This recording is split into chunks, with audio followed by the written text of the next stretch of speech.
everyone, my name is Palesa Madumo, convener of the 2021 PRISM Awards, Africa's most sought-after public relations award. I am also your host for a very special 10-part series called Byline, where I will be chatting to different leaders within the industry about things that are important, things that are working within our industry, and things that are not working within our industry, all in the aims of improving things and making sure that the future is better. My guest today is none other than Veli Ngubane, who is the co-founder of the Avatar agency, as well as the chief creative officer. He's a strategist turned creative, so let's hear what that's all about. Hi Veli, welcome. Hi Palesa, thank you for having me. How's the last year been? I know we've all been through quite a lot with 2020. Yeah, no, lots of lessons. I always like to see the positive. So, you know, as an entrepreneur, we are equipped to navigate whatever situation is thrown at us. So, yeah, a bit of a strange start last year with the lockdown and everything. But I think we've come out strong and we have learned some valuable lessons in our personal, private lives and our business life, which is good. Absolutely. Yeah. And I love how you speak about entrepreneurship, because you spent some of your time last year essentially, you know, chatting to people on Instagram, doing lives, and just talking about, you know, the journey of entrepreneurship and sharing, you know, wealth creation, you know, transformation, your thoughts on all of that. How important are those subjects to you personally, and how much would you advise that as leaders in this industry we should do more of? Yeah, they're very important to me, because both of the topics, transformation and entrepreneurship, is what can change our society. And it's quite a lonely journey. When you're an entrepreneur, or when you are talking about transformation, it's quite a lonely journey, because you know, when you start a business, it's not the norm. And especially for us with our backgrounds, where you were expected to be a doctor or a lawyer, it's the road less traveled. So the battle wounds that we've learnt along the ways, I think we've got an obligation to share with the next generation of entrepreneurs. So it's quite important to me, and I think for society as a whole. Absolutely agreed. I mean, we hear government every year talking about SMEs and jobs and growth, and I think, you know, we have such an important role to play in terms of actually making that happen, because in the past you'd almost hear those kind of goals, and you think, oh yes, government is, you know, they've got these amazing plans, and then you kind of grow up really quickly and realize it's your job to do that. Definitely, it's our obligation as citizens to support whatever government policy or legislation, but we are on the ground. You know, we are the ones creating the jobs. We are the ones, you know, what government does is, or supposed to do, is set the conditions for us to operate and then create that employment. So, you know, our way out in the economy will be through entrepreneurship. It will be through those businesses that can create employment. You know, and what a beautiful space to be in the creative sector, where, you know, you don't need a ganda or a tractor to start. You know, we've got young people in townships that are young and they're vibrant and they're full of ideas. Now it's just to turn those ideas into a profitable way to sustain your life. Absolutely, and what a great way to look at it, honestly, because, you know, the cost of starting up a business is so high. So I love what you're saying in terms of, you know, you almost can get up and start something. You're born with the skills. Absolutely. You know, like I always see you know, I love the township culture where people are just discussing ideas, they're discussing brands without knowing that they can actually commercialize that and make it. And that's the insight that our industry needs. It's walking around. So that's why inclusion, diversity, because we need those views to make our product better. So it's a very, very big push because of what you need to enter and what we have as insight, especially amongst the young people. Absolutely. And speaking of diversity and transformation and inclusion, you've just been elected onto the Transformation Council at IAB. Tell me, you know, with it being such a huge passion of yours, but also such an absolute necessity in our industry, what are you hoping to achieve? Well, I'm very grateful to I lead 13 very passionate people about the topic, accomplished leaders respectively of the agencies. So what we want to do is really standardize the conversation around entrepreneurship. I think it's been very emotional, it's been very, very political.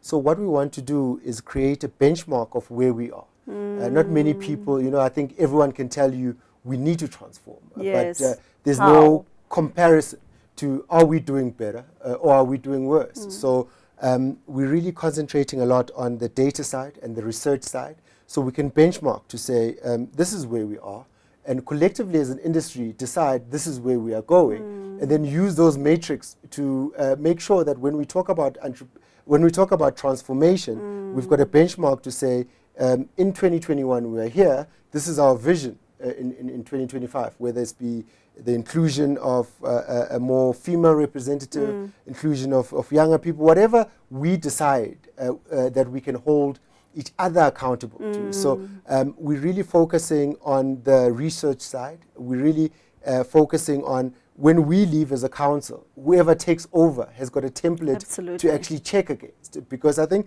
there's a lot of confusion, and I think some people enjoy that. People come and say, okay, cool, but is transformation happening or not? There's no factual or researched answer for that. So we really want to concentrate on that, and depoliticize it. Palesa, the reality is we've got two economies, and those two economies, whatever you think about BEE or the legislation, will eventually come into conflict. And it's for us to now try avoid that eventuality by including those people from the marginalized or the second economy. That's such an important job. I mean, at the end of the day, I think there's a lot of lack in terms of metrics and research in our industry. So I think that's a huge tick that's going to really get everyone moving in the right direction. And you can't really have a goal if you don't know where you're coming from or where you're going. So it's absolutely phenomenal. And is this going to permeate throughout industries? Because, we have public relations, advertising, digital. Is it going to be all-encompassing or specifically focused on advertising? So what we want to do, because I think you've touched on also the enemy of transformation. We've got all these different bodies and different views, and we need to kind of be united in where we are all going. We can't have a different view of what transformation is depending on the body you're part of. So our CEO, Paula, has really been driving the unity message, is to say, okay, we're all different bodies, but we must have a common view, especially when it comes to transformation. The MAC Charter Council has been elected, and that's going to be almost the central body that basically coordinates this. So there is a need to break the silos so that we can have a common destination, so where we all want to go as an industry, above our different disciplines. And I think that's very, very important, because that unity we can all hold ourselves accountable to. Absolutely, absolutely. And I just hope that everyone, there's a high level of buy-in, because at the end of the day, that's what's going to be required. Yeah. Look, when we benchmark, there won't have to be buy-in, because the people that haven't been transformed will be researched and exposed not to have transformed. Then it's an easy thing.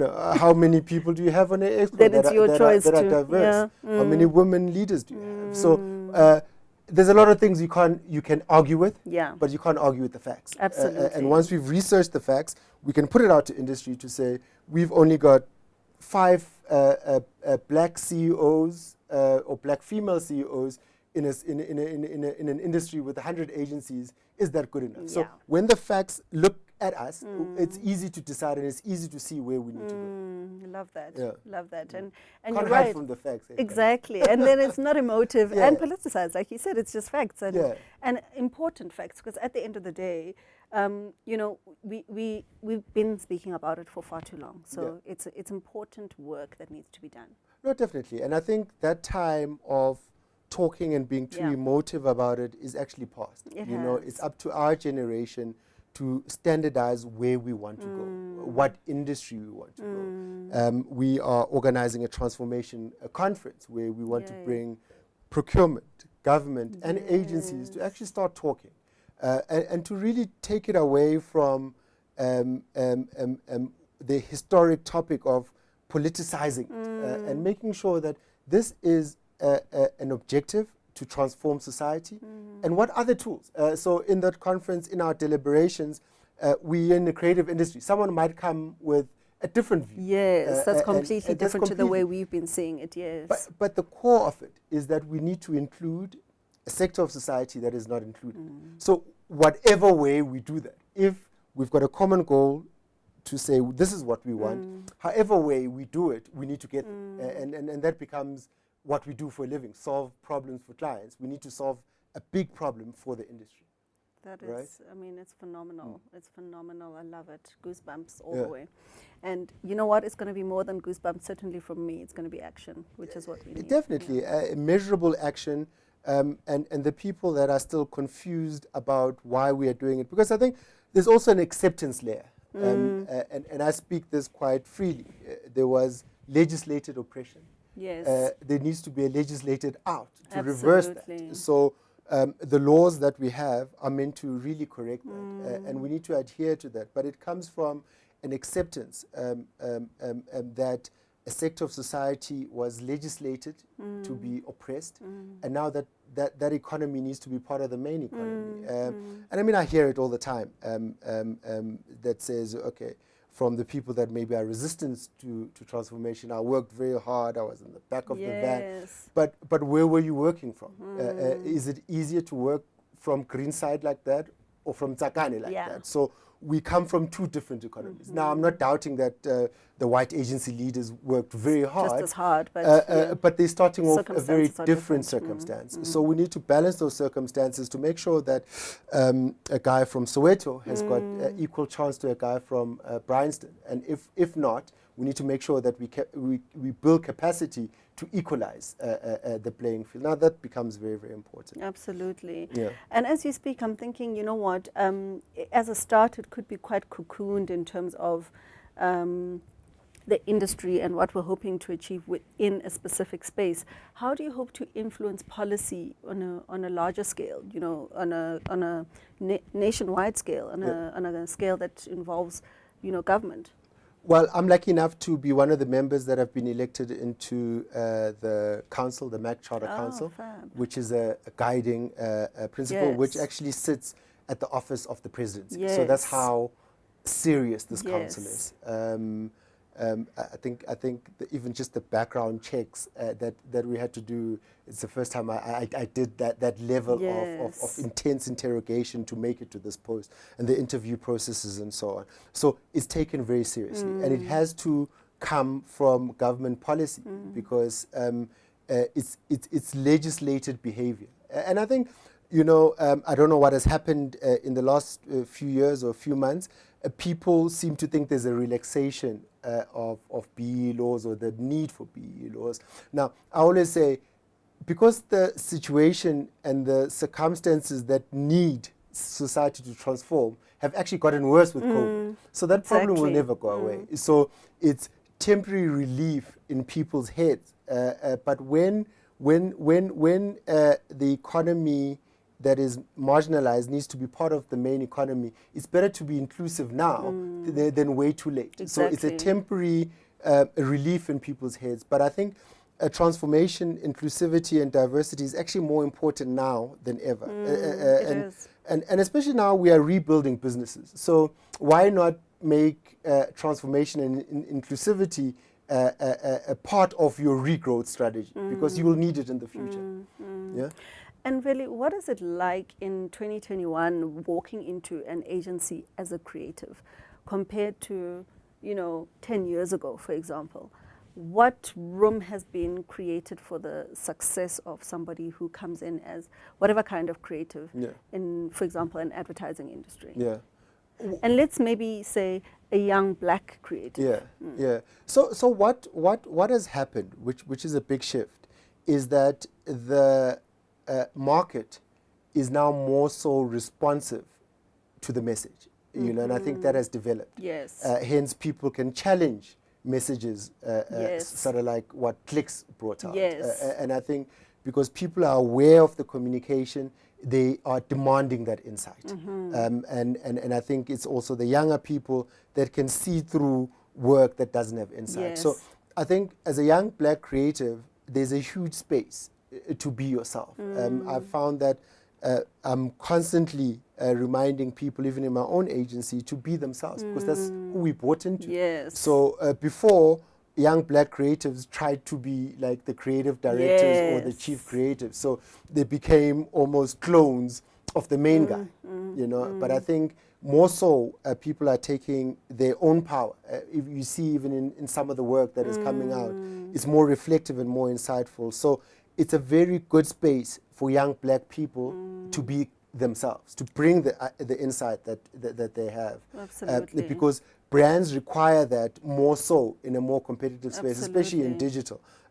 Insight has become oil, it's become gold. So for young people that are prepared to come as themselves, to add the insight to the industry, I think they'll do well. Absolutely. So you've been running Avatar with Zibusiso for 9 years now, is that correct? I feel old. 9 years, Yeah, it's 9 years. yes. 9 years in February. Oh, fab. So you and DNA actually have the same birthday. It's a birthday, yeah. So I guess we'll have an online party, right? Yes, yes. I think we're going to celebrate our 10th year. I think that's, you know, the 5-year milestone was big for us. The 10-year milestone. Okay, so maybe it might be a little bit more so yeah, roomier. Hopefully we can groove. Listen, I look forward to that invite, and if I don't get it, I'll still find out and show up. Yeah, no, we'll definitely have a big one. Look, it's 9 years is a long time for any business. 9 years is an even longer time in an untransformed space, because, you know, survival is hard because people haven't seen an avatar. Now, people are reluctant to accept something they've never seen. Yes. And the natural human condition is to try fight what you haven't seen. Absolutely. Is to try question what you haven't seen. You know, we ran, as you know, the ANC campaign. Yes. With President Cyril Ramaphosa, the latest election. And I always wonder, you know, people still ask us about capacity. Now we've run the biggest campaign. Now, with something different, with something black owned, you walk into a meeting, many agencies haven't run an election, but you are still questioned. So there's a lot of things you need to get over just because you're something the industry hasn't seen. Now we've accepted that, and I love that we've got a lot of running mates, a lot of people that are coming up, your Odd Numbers, your DNA, Mona Lisa as well, and a few others that are coming on to normalize an industry that looks different. So it's a very big thing. So as the guys grow, as we go into our 10th year of business operation, it's something that we are very, very proud of. It's something that we are grateful of in terms of the history and the clients and the people that have walked our corridors. That's fascinating. I mean, they say the devil is in the detail, right? Yeah. So it's those nitty-gritties that actually make a difference. It's not just sort of an overall way of looking at things. It's just hard work. You know, it's hard work, it's dedication, it's blocking out the noise. Yes, and there's a lot of that. That's it. You know, in isiZulu we say, kukonkotwa ehamba, which means, you know, the dogs bark at the moving car. If you're stationary, it's you know, so it's blocking out the noise, it's keeping focused on what you are and what you want to do. Now Z and I have forged a brotherhood of trust, patience, and a vision that no matter what, we've always looked to that. So 9 years later, it feels like we're just starting.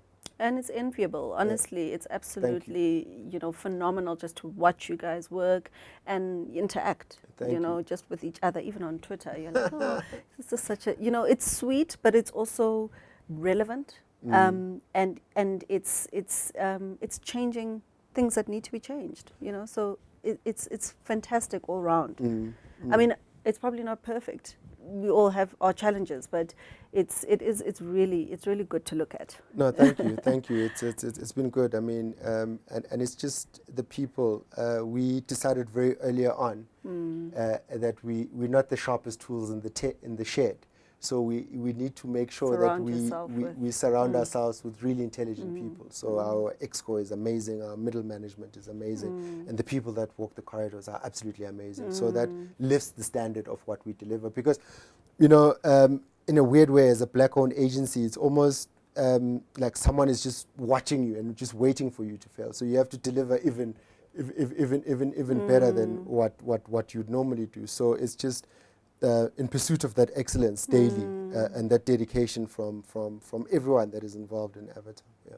Absolutely. And you've recently launched an internal diversity initiative at Avatar, or based within Avatar. Do you want to share a little bit about that?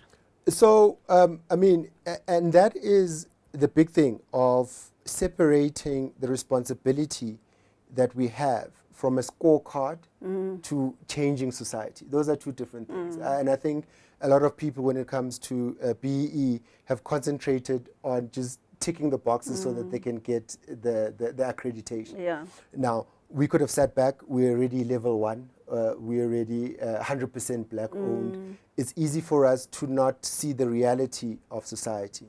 Now, the reality of society is that we must be more inclusive of people from different backgrounds. Yeah. We must make sure that women take a prominence in our business. Yeah. And we've outwardly gone for that. I mean, we achieved 83% EXCO, women, black female representation. We are 80% black people in our agency.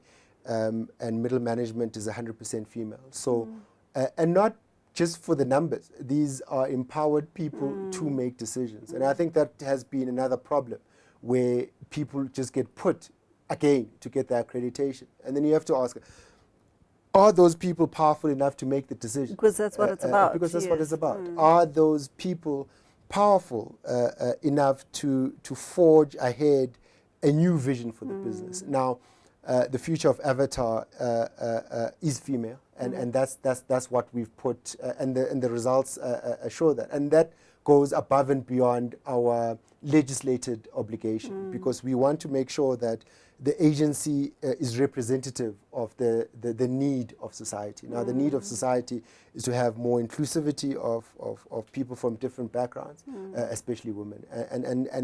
And we've launched something called the Evernotes, which was a very unique way of empowering from within. Because, again, some agencies and some people want to be seen as empowering, so they've got a very outward look to empowering, while you neglect your own people. So we've got Evernotes, which is an initiative that we want to empower people, almost like an SRC, where the issues get straight to EXCO. So they've got a representative on EXCO, which has changed the dynamic and has gotten us even closer to the people and to the people what's being said. And what is being said, and I think and felt, and the voice of the people that wouldn't have. And I mean, it's made us run our business even better. We've got mentorship sessions, Z and I, every week with different people, and it's just an intimate check-in to where we are as an industry and where we want to go, because as we grow as people, we need to make sure that we are learning as well. As much as we think we can teach, but I think there's more learning, especially from the younger guys, that we really enjoyed. We're getting old. 37 is old. Listen, it's not that old, but you start to realize, you know, that, okay, actually, I'm not as connected as I used to be, because your life changes, right? So it's very important to give platforms to younger people, because it's their lived experience. You know, and it's give a not voice. You know, it's nice to have young people, to have females, to have black people in your boardroom, but it's always even better to audit how much power they have to influence that discussion, because we found that you know, even in pitches, you'll find people get brought into pitches to represent a certain image. Now, we make sure that whatever pitch we have, anyone who's there has actually worked on it. Absolutely. Not to say, oh goodness, we need 2 females. Yes, quickly 2 find them. Where are they? Where, you know, where's Ntabi saying? And you know what? We laugh, but it has happened and still happens. It's a reality, and it's embarrassing, because there's such a big opportunity to do it right. Exactly. And what are we resisting? Because as you've seen in the growth of Avatar, as we win business, the formula is very apparent. is that we are diverse, is that we've got people from all walks of life, and that's why we win business. So why would you be resistant to that growth? People are losing business to us because they're resisting to transform. Surely the business performance with transformation is now a known need. Exactly. And I think it's quite outdated to be fighting transformation. It's unfashionable. And boring. Because you're a creative, I just want to talk a little bit about campaigns, and your approach to campaigns. And I guess because, speaking of Avatar winning a lot of business, what secret ingredient or element or aspect do you sprinkle, on your team as the head of that very important aspect of a business creative that makes you successful? And with that, how would you then advise, the younger guys or the new incomers into the industry to do it? Yeah. So look, I'll give away the formula. Ours is a business performance linked creative. So we very much on performance creative. I am an entrepreneur. I want the business side to win before I can walk on a stage and take an award. So for me, what becomes very important is that the people that are developing the idea and the strategies understand that we are consulting for a business, and that business needs to survive. And that's why I am so obsessed about the business performance, because that is my happiness. If the business has grown, if they've sold more product or services, that for me is more important. And because of my history as a strategist, you find that our creative is very tactical and very strategic, in a way that brings results. Now, that for me is the philosophy of Avatar, because we want to make sure that we use creativity to grow your business. And that is the, there's a quote that says creativity is the last unfair tool that is legal at the disposal of business. Now, we want to make sure that we use our business insight. So I'm very concerned about business performance. And that is what has made our brands grow even COVID, because I wasn't developing creative messages. I was using creativity to save businesses, to say, how can we look at our products? How can we get into the business and make our business perform even better? So it's very performance driven, and I work very well with our strategy team to make sure that our work is extremely strategic and is meant to grow the business. So that is the big difference with Avatar, and that's why even during the hard times we win, because what we prescribe is a creative brand that basically grows your business and looks into how you are delivering the message as it relates to sales or whatever services that you dispense. And I think sometimes, especially in the creative side of things, there's a mismatch in terms of, people focused on the brand of the agency and how their creative is what matters, or their approach to creativity is what matters. And yes, it does, but it's also about, like you said, solving, using creativity to solve your clients' issues, your clients' problems, because at the same time you then can grow that brand further. It's all about that. We've gone as far as, for some of our clients, linking our retainers and linking our financial output to our performance. Because if we believe that our creative works to make your business grow, then there must be an upside and a downside. So even in our modeling, even in our financial modeling, maybe I'm giving too many secrets here, but because it's you, Palesa, I shall tell the people. So even in our financial modeling, you are far ahead, so catching up will be rough for those who haven't thought about these things. So even in our financial modeling, we are very bespoke in the way we approach clients. Because as I say, we are entrepreneurs. So we need to have a very entrepreneurial view to where we are, to our rate cards, to how we structure them, how we make sure that our business is more a supporter of your growth than a supplier model where it's taking out money. So that's why we've got long relationships with clients, because one, our model is different, and two, our approach to creativity is different because it's so performance-led.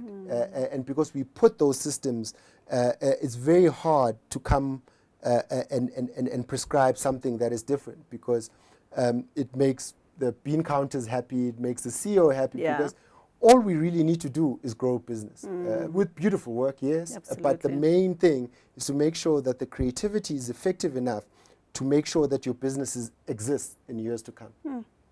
Well, it sounds like you are actually one of the sharpest tools in this toolbox. Goodness. So Goodness, you must see I'm- the other guys at the agency. exactly. That's Now the I'm lab. scared to meet, That's- the that's the sharpest of the tools. That's the Because, I lab. mean, you know what, all jokes aside, I think your work is phenomenal. It's needed and it's important. Thank you. Thank you very much for this Thank you. conversation, Appreciate really. We could go on for hours. Let's go. That's it for this episode of Byline Veli Ngubane. Don't forget to enter the PRISM Awards on www.prisms-awards.co.za. You can also follow the PRISMs on Twitter on @theprismawards. Our previous Miss South Africa, Zozbini Tunzi, once said, "Nothing is as important as taking up space in society and cementing yourself." Goodbye.